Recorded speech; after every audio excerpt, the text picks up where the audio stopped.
할렐루야. 우리 모두 함께 자리에서 일어나 창조주 하나님, 경배받으시기 합당하신 주님을 찬양합시다.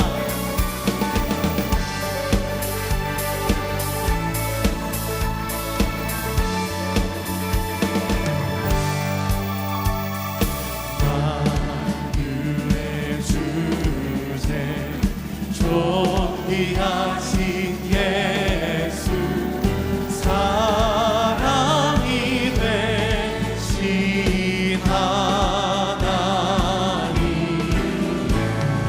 나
찬양합니다. 할렐루야.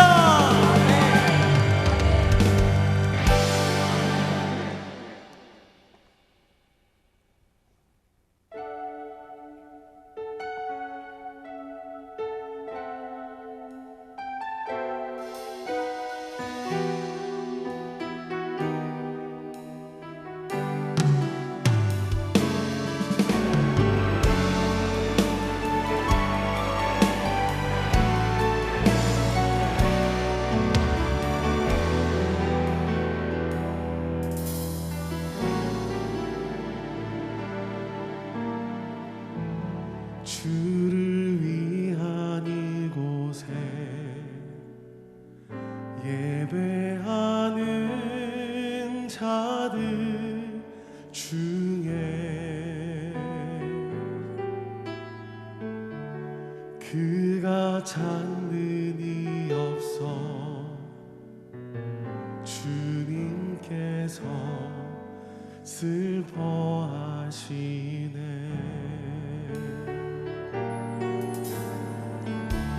주님이 찾으시는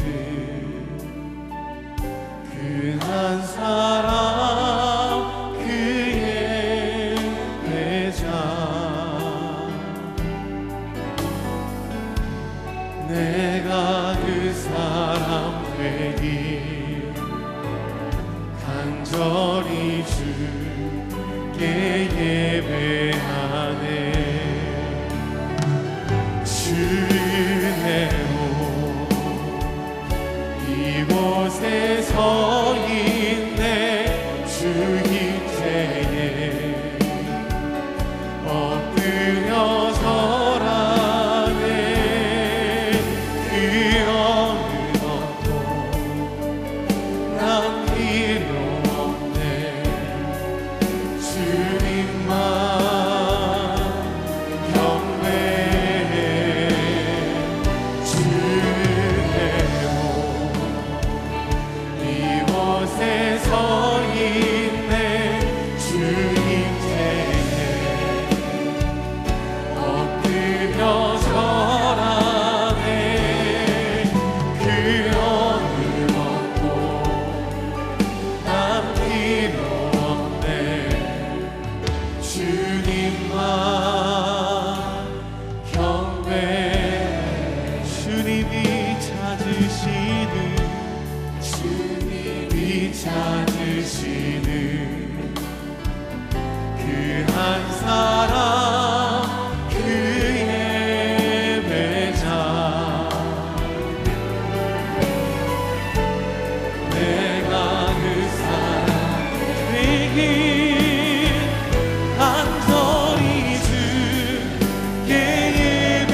우리 주님 앞에 믿음의 두 손을 높이 듭시다. 십자가의 보혈 완전하신 사랑 힘입어 나아가리라. 십자가의 보혈 완전하신 사랑 힘입어 예배하 십자가.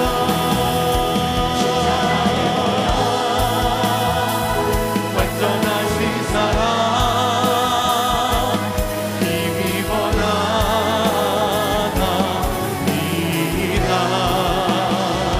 십자가의 보혈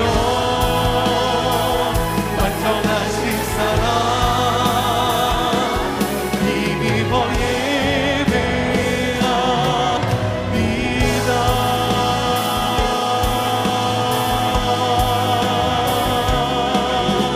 우리를 구원하신 그 은혜 감사합니다. 온전히 영광받아 주시옵소서. 할렐루야. 시인 김상용 씨가 쓴 나무로 창을 내겠소라는 시가 있습니다. 제가 잠깐 읽어드리겠습니다. 나무로 창을 내겠소. 밭이 한참 가리 괭이로 파고 호미론 풀을 맺지요. 구름이 꼬인다 갈리 있어 새 노래는 공으로 들으랴오. 강냉이가 있걸랑 함께와 자셔도 줬어. 왜 사냐건 웃지요. 이 시의 하이라이트, 정말 중요한 부분은 마지막에 있지 않습니까? 왜 사냐건 웃지요. 학창시절에 이 시를 읽으면서 이런 장난을 했습니다. 저는 이렇게 읽었습니다. 새 노래는 콩으로 들으랴오. 강냉이가 있걸랑 함께와 자셔도 줬어. 왜 사냐건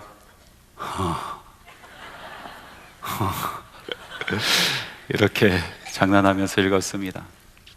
정말 감수성이 예민하고 인생의 목적이 무엇인가, 내가 왜 사는가, 이런 질문을 수없이 했었던 그 시절에 이 시인은 달관해서 그런지 아니면 너무나 솔직해서 그런지 이 왜 사냐라는 그 질문에 답을 회피하고 그냥 웃어 넘기려 합니다. 그 모습을 보면서 저는 이런 생각을 했습니다. 어차피 답 없는 질문 그만하고 그냥 살자. 그냥 살자. 그렇게 했더랬습니다. 그런데 여러분, 정말 우리 인생에 목적 없이 답 없이 살아가는 인생이 정답일까요? 그런 삶에 정말 기쁨이 있고 행복이 있을까요? 릭 워렌 목사님이 쓴 목적이 이끄는 삶이라는 책이 있어요. 그 책에서 이 릭 워렌 목사님은요, 인간이 사는 목적은 하나님께 예배드리는 것이다 라고 확신하면서 글을 쓰기 시작합니다. 교회 신앙의 기초의 고백이 된 웨스트민스터 신앙 고백서에 보면은 이런 구절이 있습니다. 사람의 첫째 되는 목적은 하나님을 영화롭게 하고 영원히 그를 즐거워하는 것이라. 다시 말해서 우리 인생의 목적, 그것도 첫 번째 되는 그런 목적은 하나님께 예배하는 것이다 라고 이야기하고 있는 것입니다. 자신의 목적에 맞게 사는 삶, 너무나 행복한 삶이죠. 그 안에 생명력이 있습니다. 기쁨이 있습니다. 그런데 자신의 목적과 상관없는 그런 삶을 살게 되면요, 마음이 신단해집니다. 어려워집니다. 속상하고 생기도 잃어버리게 되는 거 아니겠습니까? 사람의 존재 목적이 하나님께 영광 돌리고 하나님을 예배하는 것이라 라고 할 때 우리가 정말 진정으로 하나님께 예배드리는 참된 예배자가 될 때야 비로소 우리는 행복해질 수 있다는 것입니다. 저는 목회를 하면서 많은 가정을 만났습니다. 그러면서 제 마음속에 하나 확신이 든 것이 있습니다. 그것은 무엇이냐면 우리 삶에서 예배가 얼마나 중요한가라는 것입니다. 많은 가정을 만났는데 망해가는 가정도 봤습니다. 그 망해가는 그런 집안이 예배가 세워지면서 회복되는 것을 많이 경험했습니다.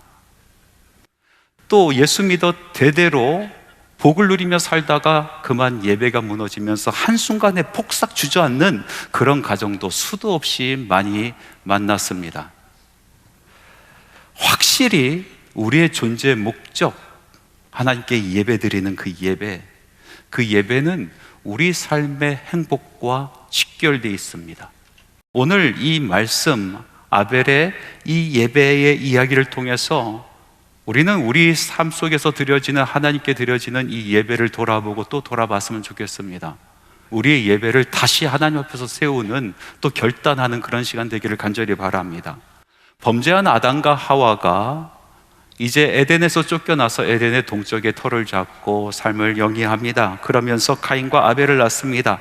이 두 아들이 장성해서 가인은 농사 짓는 사람이 되었고 아벨은 양을 치는 사람이 되었습니다. 때가 돼서 둘이 하나님 앞에 나아가 예배를 합니다.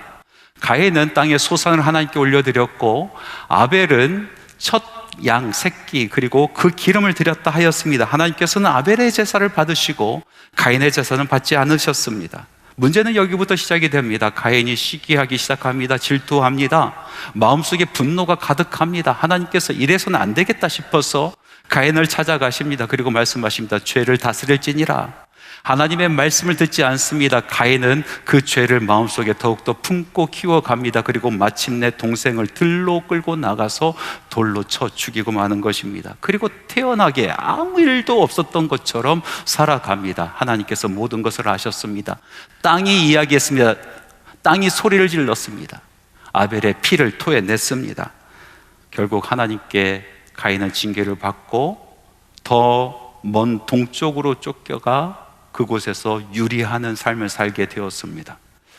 여기서 한 가지 궁금한 점이 있습니다. 왜 하나님께서는 가인의 것을 받지 않으시고 아벨의 것을 받으셨을까? 이 말씀을 해석하는 여러 성경학자들의 이야기를 종합해 보니까 총 3가지입니다. 첫 번째로 하나님께서는 농부들보다 목자들을 더 좋아하신다라고 이야기하는 사람들이 있습니다. 스키너라는 학자가 대표적인 인물입니다. 이 가인과 아벨의 제사의 이야기는 단순히 한 가인과 한 사람 아벨의 이야기가 아니라 당시에 있었던 농경 문화와 목축 문화의 대립의 관계를 이야기하고 그 갈등을 표현한 것이다. 그리고 목축업이 더 이상적으로 올려놓기 위해서 의도적으로 이런 이야기를 만들었다라고 해석을 하는 겁니다. 그러나 성경을 보면은 가인과 아벨의 이야기 속에서 목축업을 하는 것과 이런 문명과 농경 문화의 대립 관계를 찾아볼 수가 없습니다. 가인 이전에 아담도 농사 짓는 사람 아니었습니까? 아담과 또 양을 치는 아벨의 대립 관계를 성경에서 찾아볼 수가 없다라는 이야기입니다. 또 어떤 사람은 이런 이야기를 합니다. 하나님께서 야채보다 고기를 더 좋아하신다. 하나님께서 고기를 더 좋아하시기 때문에 고기를 하나님 앞에 올려드린 아벨의 제사를 받으셨다, 이렇게 주장하는 사람도 있습니다. 그런데 성경 어느 곳에 보아도 하나님께서 재물을 편식하셨다라고 이야기하는 부분은 없습니다. 재물 때문에 하나님께서 언짢아 하신 부분도 찾아볼 수가 없습니다. 또 어떤 사람은 이렇게 이야기합니다. 가인이 재물에 인색했기 때문에 그렇다라고 얘기합니다. 재물을 속여서 하나님 앞에 올려드렸다는 것입니다. 좋은 것은 자기가 착복하고 허접한 것을 하나님께 올려드렸기 때문이다라고 이야기합니다. 그런데 오늘 말씀을 다시 한번 잘 읽어보면은 우리가 발견할 수 있는 것은 단순히 가인은 땅에 소산을 드렸다라고만 이야기했지 하나님의 것을 착복했다, 좋은 것은 자기가 취했다, 이런 표현은 어느 곳에서도 찾아볼 수가 없습니다. 지금까지 이야기한 이 3가지 모두가 어느 하나 정확하고 마음에 드는 그런 해석은 없습니다. 그렇다면은 하나님께서는 왜 가인의 제사는 받지 않고 아벨의 제사만 받으셨을까요? 여러분, 말씀을 잘 읽어보면 이것은 재물의 문제가 아니다라는 것을 발견할 수가 있습니다. 재물의 차이라기보다도 예배자의 차이였습니다. 하나님 앞에 올려드리는 이 예물은 예배자의 심령 그리고 예배자의 삶을 표현하는 것일 뿐이었습니다. 그러면 하나님께서 기뻐하시는 예배를 드리는 것, 정말 참다운 예배자가 되는 것은 무엇일까요? 오늘 말씀해 보니까 첫 번째로 하나님께서 기뻐하시는 참 예배자가 되는 것은 분별하여 정성을 다하는 심령, 그 심령을 가진 사람이어야 된다라는 것입니다. 하나님의 말씀 같이 한번 읽어보겠습니다. 창세기 4장 3절에서 4절. 세월이 지난 후에 가인은 땅의 소산으로 제물을 삼아 여호와께 드렸고 아벨은 자기도 양의 첫 새끼와 그 기름을 드렸더니, 말씀을 보니까 가인의 제물과 아벨의 제물에 차이점이 있습니다. 가인은 그냥 땅에 소산을 드렸고 아벨은 양의 첫 새끼와 기름을 드렸다라고 이야기합니다. 가인은 그냥 소산을 드렸다라고 표현을 한 것은 그 예물에 특별한 마음이 없었다라는 것입니다. 어떤 특별한 심령이 아니었다라는 것입니다. 항상 드려지는 예물, 매번 드리는 제사일 뿐이지 하나님을 진정 사모하여 특별하신 하나님께 특별한 마음으로 예물을 준비하지 않았다라는 그런 이야기입니다. 여러분, 우리가 특별한 사람을 만나면 우리 심령이 특별해집니다. 마음이 특별해집니다. 우리의 생각이 특별해지는 겁니다. 우리의 의상이 특별해집니다. 특별하게 만나는 그 시간을 더욱더 특별하게 만들기 위해서 많은 계획을 짜는 것입니다. 많이 준비를 하는 것입니다. 그것이 일반적인 것입니다. 그 사람이 특별하면 특별할수록 우리들의 마음은 더욱더 특별해지는 것 아니겠습니까? 그런데 가인은요, 하나님을 만나는데 어떤 특별한 심령을 갖지 않았다라는 것입니다. 아벨은 그렇지 않았습니다. 아벨은 제물 하나에도 정성을 다합니다. 특별한 심령을 가졌습니다. 특별하게 정성을 다합니다. 그래서 가인에게 표현한 것처럼 양들의 새끼 중 하나를 드렸다라는 것이 아니라 그 새끼 중에서 첫 번째의 새끼를 드렸다, 그리고 그의 기름을 드렸다라고 특별한 표현을 하는 것입니다. 그 심령이 특별했다라는 것입니다.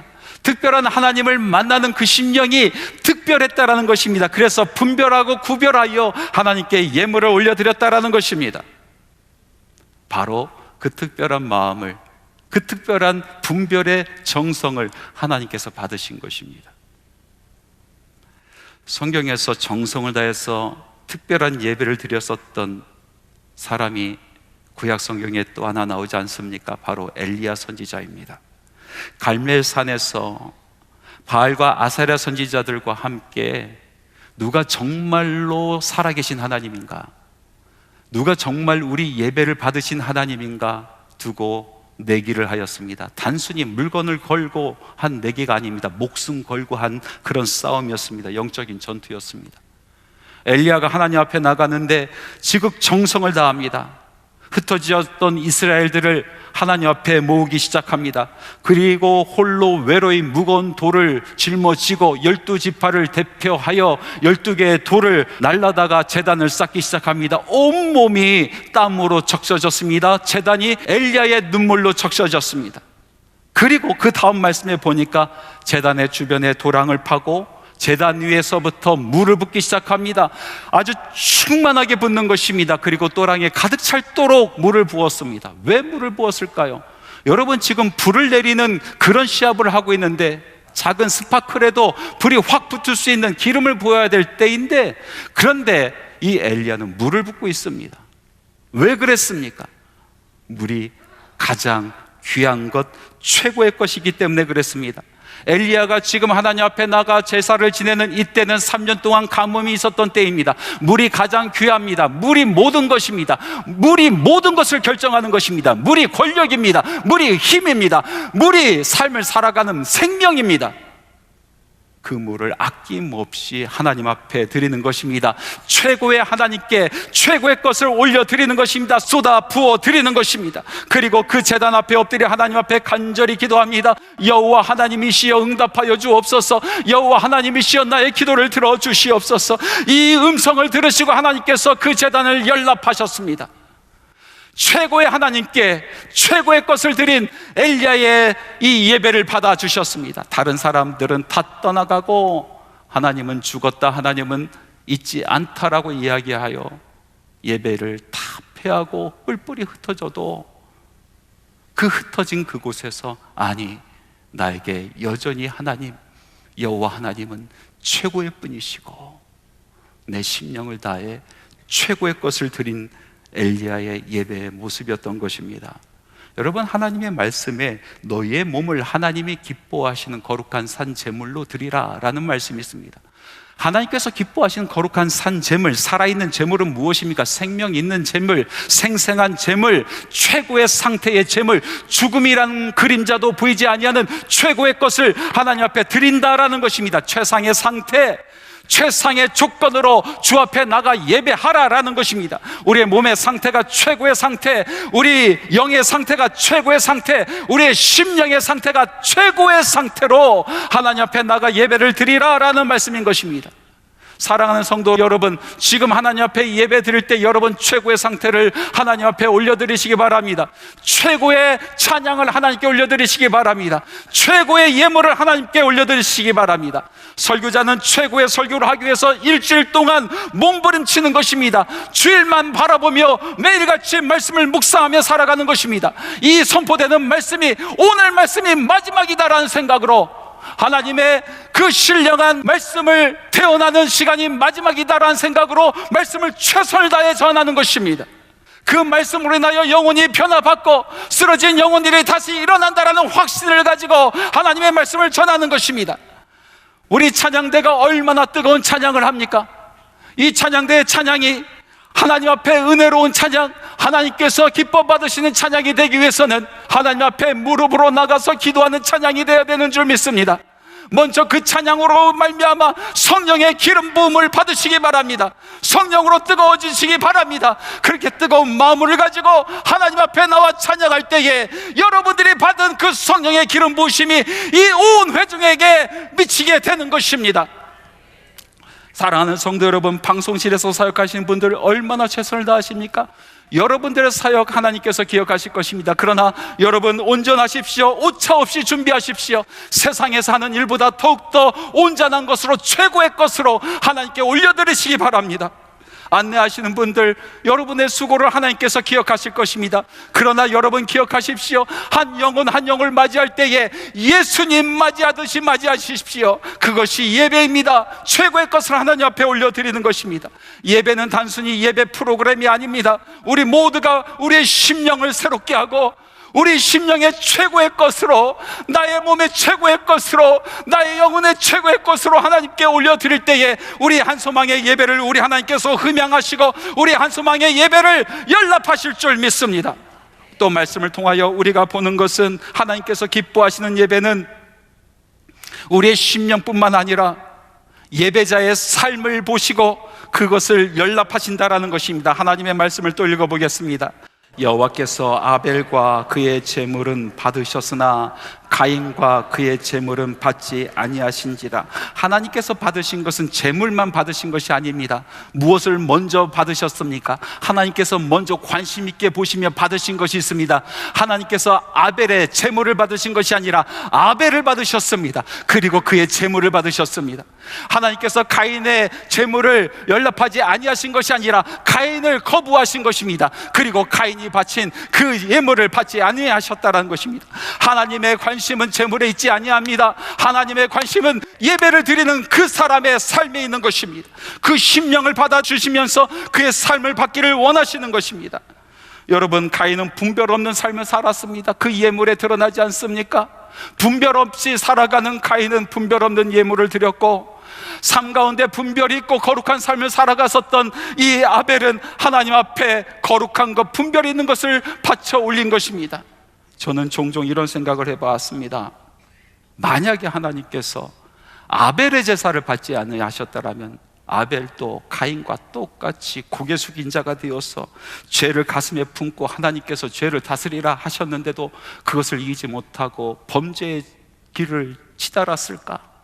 여러분, 하나를 보면 열을 알 수가 있습니다. 아벨은 그렇지 않았을 것입니다. 하나님께서 거룩하게 받으신 아벨은 그런 사람이 아니었습니다. 만약에 하나님께 나가 예배를 했는데 하나님께서 그 예배를 연락하지 아니하셨다면 아벨은 괴로워했을 것입니다. 아파했을 것입니다. 자기의 예배, 자기의 삶을 돌아보고 또 돌아보고 또 돌아보아서 하나님 앞에 회개하며 나갈 것입니다. 하나님, 저를 용서하여 주옵소서. 내 심령을 고쳐 주옵소서. 하나님, 나의 삶을 주관하여 주옵소서. 내 힘으로 할 수 없사오니 하나님 나를 인도하여 주옵소서. 이렇게 간절히 바라보면서 하나님 앞에 예배를 다시 회복할 인물이 바로 아벨 아니었겠습니까? 하나님께서는 그 아벨을 보신 것입니다. 하나님께서는 아벨의 삶을 받아주신 것입니다. 오래전의 일이었습니다. 제 동기 목사 중에 한 분이 제일 먼저 담임 목사가 되었어요. 많은 사람들이 함께 기뻐해주고 저도 축복해주고 그 사역을 잘 감당할 수 있도록 뒤에서 기도를 하다가 하루는 문득 이 동기 목사가 목회를 잘하고 있는지, 혹시 힘든 일은 없는지 궁금해졌어요. 그래서 그를 찾아갔어요. 찾아가서 만나보니까 제 동기 목사님의 얼굴에 수심이 가득합니다. 그리고 피곤에 쪄들어서 눈에 다크서클이 있는데 다크서클이 이렇게 쳐져가지고 줄넘기 할 수 있어요. 도대체 그 이유가 무엇인가 제가 물어봤더니 이 목사님이 이렇게 대답합니다. 그 교회에 있는 모 권사님 때문에 그렇다는 거예요. 그 권사님은요, 오랫동안 기도하는 것, 그것으로 유명한 권사님이 2시간, 3시간, 4시간 앉아서 하나님께 기도하는, 그런 기도 많이 하는 권사님이래요. 그런데 왜 문제가 있는가? 이 권사님께서 자기보다 길게 기도하지 않는 목사님은 신령하지 않다라고 여기는 거예요. 그래서 그 다음부터 목사님을 바라보고 새벽 기도회 때마다 목사님이 나보다 기도 더 길게 하는가 뒤에서 보는 거예요. 만약에 길게 하지 않으면요, 갖은 수단과 방법을 가리지 않고 이 목사를 끌어내는 겁니다. 그래서 제 동기 목사님 그걸 너무나 잘 알고 있었어요. 새벽마다 전쟁을 치르는 거예요. 무릎 꿇고 앉아가지고, 아버지, 권사님 있나 없나 보다가 있으면 아이고 주여, 그렇게 시간을 보내는 거예요. 웃지 못할 일이에요. 제가 집으로 돌아오면서 여러 가지 생각을 했습니다. 그러면서 이런 생각이 딱 들었습니다. 하나님께서 과연 그 새벽 제단을 기뻐하실까? 하나님께서 과연 그 오랜 기도를 받으실까? 하나님 앞에 오래 엎드려 있지만은 그 마음속에는 악독이 가득하고 정죄가 가득하고 고개 숙인 가인의 모습으로 어떻게 하면 끌어내릴까라는 생각으로 가득한 그 기도를 하나님께서 받으실까, 기뻐하실까? 여러분, 이사야서 1장 11절에서 13절 말씀에 보면은 예배를 받으시는 하나님의 마음이 고스란히 드러나 있는 것을 알 수가 있습니다. 제가 그 말씀을 한번 읽어보겠습니다.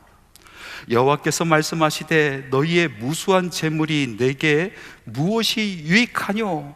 나는 순양의 번제와 살찐 짐승의 기름에 배불렀고 나는 수송아지나 어린 양이나 순염소의 피를 기뻐하지 아니하노라. 헛된 재물을 다시 가져오지 말라. 분향은 내가 가증히 여기는 바요, 월삭과 안식일과 대회로 모이는 것도 그러하니 성애와 아울러 악을 행하는 것을 내가 견디지 못하겠노라 라고 말씀하고 계십니다. 하나님께서 안타까워하시며 한탄하시는 것은 이스라엘이 예배를 드리지 않기 때문에 그런 것이 아니고 많은 예물을 가지고 오지 않기 때문에 그런 것도 아니었습니다. 하나님께서 안타까워하시고 한탄하시는 것은 이스라엘이 예배를 그토록 많이 드리고 그토록 많은 예물을 하나님 앞에 올려드렸음에도 불구하고 그들의 삶 가운데 가인의 모습이 있었기 때문에 그랬습니다. 고개 숙인 자의 삶을 살아갑니다. 죄를 품고 살아갑니다. 악독을 행하는데 팔이 빠릅니다. 하나님께서 그 모습을 안타깝게 여기시는 것입니다. 그리고 말씀하여 주십니다. 그 재물이 역겹다, 그 예배가 더럽다라고 말씀하고 계시는 것입니다. 사랑하는 성도 여러분, 지금 우리는 이곳에서 일주일에 1시간 하나님 앞에 이 1시간의 예배를 올려드리는 것이 아닙니다. 우리는 우리의 삶을 하나님 앞에 지금 올려드리고 있는 것입니다. 내가 지금 살아오는 6일간의 나의 삶을 하나님 앞에 올려드리는 것입니다. 내가 말했던 것, 내가 생각했었던 것, 내가 행했던 모든 것을 지금 이 시간 하나님 앞에 올려드리고 있는 것입니다. 하나님, 나의 삶을 받아주시옵소서. 제가 이렇게 살았나이다. 6일 동안 험준한 인생을 살았지만 말씀대로 살려고 제가 발버둥 쳤습니다. 하나님 압니다. 저는 온전치 못한 사람이고 매일같이 넘어지는 사람이요 또 실패가 많은 사람입니다. 그러나 하나님의 마음 있는 곳에 제 마음이 있었고 하나님의 눈물이 있는 곳에 제 눈물이 있었습니다. 하나님께서 안타까워하는 바로 그곳에 제 발걸음이 있었습니다. 이렇게 하나님 앞에 우리의 삶을 올려드릴 때 하나님께서 우리의 예물을 받으시고 우리의 예배를 연락하여 주시는 줄 믿습니다. 우리의 삶을 하나님께서 관심 있게 보십니다. 그것이 곧 예배다라고 말씀하고 계시는 것입니다. 말씀을 맺겠습니다. 엊그제 위클레시아 찬양팀과 함께 정말 뜨거운 찬양과 기도가 있는 한밤의 기도의 시간을 가졌습니다. 얼마나 뜨거웠는지 몰라요. 집회를 마치고 제가 이제 제 방으로 돌아가다가 다시 돌아보니까 그 비전홀 채플에 많은 사람들이 그대로 남아 있더라고요. 좋게 한 200명도 넘는 사람들이 그 자리에 그대로 남아 있어요. 이렇게 늦은 밤에 왜 집에 안 가세요? 왜 안 가세요? 제가 물어보고 다녔는데 한 집사님이 이렇게 얘기합니다. 목사님, 가슴이 너무 뜨거워서 못 떠나가겠어요. 그렇게 이야기하는 거예요. 여러분, 예배 가운데 부어주신 하나님의 은혜가 얼마나 큰지 모릅니다. 우리 한소망의 예배 가운데 여러분 이런 경험하시기 바랍니다. 뜨거운 경험을 하시기 바랍니다. 하나님의 임재하심을 여러분 경험하시기 바랍니다. 이 시간 하나님의 음성을 듣고 하나님을 만나시기 바랍니다. 하나님의 임재하심과 역사하심을 경험하시기 바랍니다. 요즘 많은 성도들의 삶 가운데 예배가 무너지는 것을 보면서 참 안타까워합니다. 저는 오늘 여러분들에게 이 말씀으로 다시 한번 도전합니다. 여러분, 예배가 다시 살아나야 되는 줄 믿습니다. 예배가 살아나야 영혼이 살아납니다. 예배가 살아나야 가정이 살아납니다. 예배가 살아나야 교회가 살아납니다. 예배가 살아나야 내 민족, 나의 나라가 살아나는 줄 믿습니다. 세상에 많은 사람들은 예배 자리를 떠날지라도 순교를 각오하고 서 있었던 아벨의 모습처럼 참된 예배자가 됩시다. 하나님께서 기뻐하시는 예배를 올려드리는 주 앞에 목마른 예배자가 됩시다.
예수 그리스도의 은혜와 하나님의 사랑하심과 성령님의 교통, 충만, 역사, 동행하심이 하나님의 전으로 달려나와 살아계신 하나님의 이름을 부르며 예배하고 찬양하고 경배하고 주신 말씀 마음의 신비에 새기고 다시 세상으로 돌아가 예배자의 삶을 살기로 결단하고 헌신하는 주님의 사랑하는 자녀들의 발걸음 위에, 하는 모든 사역 위에, 사업 위에, 직장 위에, 일터 위에, 학업 위에 지금부터 영원토록 함께 하시기를 간절히 축원하옵나이다.